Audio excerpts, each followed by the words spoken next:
Et bonjour à tous, alors je suis désolé, j'ai mis une vidéo en ligne il y a normalement quelques temps qui parle de la position du grand sable, et donc la vidéo a coupé malheureusement, et donc j'en profite pour faire la deuxième partie. Il y aura une troisième partie. Donc là je suis toujours au blocos que je vous ai visité la dernière fois, et donc je fais une petite partie historique de la position avec ici le plan de la position. Nous sommes au bloc qui est juste ici, voilà, un blocos pour un canon de pack avec soute à munitions et abri. Ensuite, au début de la vidéo, j'ai visité les deux blocos qui sont là, qui sont éclatés. Je vous ai montré la position flak ici. Et donc, je vais vous faire un petit point juste sur le blocos justement un mortier de forteresse. Voilà le plan du blocos qui est malheureusement maintenant plus accessible. Voilà le plan du blocos quand il était encore accessible. Il y avait une tourelle juste ici. Je peux vous donner les plans de la tourelle si vous voulez, comme cela.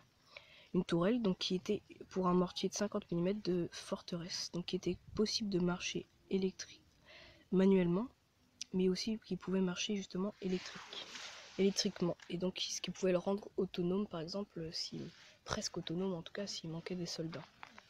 Et ensuite, je vous ai montré au tout début de la vidéo ces deux blocos qui ont été éclatés. Je vous avais dit qu'elles ont été éclatées par les Américains pour un film de propagande, donc qui sera pour vanter justement le débarquement commando. Et donc ce sera ces blocos là qui seront éclatés par les Américains.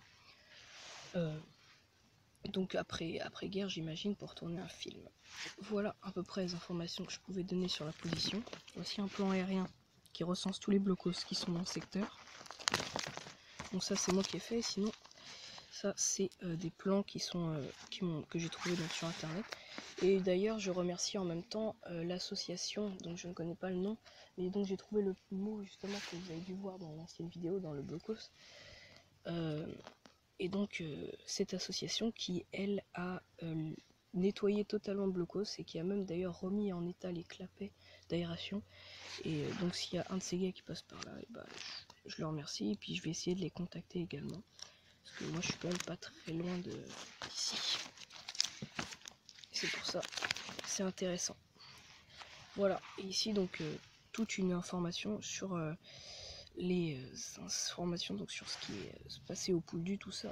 Et donc on se retrouve pour la troisième partie de la vidéo qui sera sur la pointe mais côté Kérou.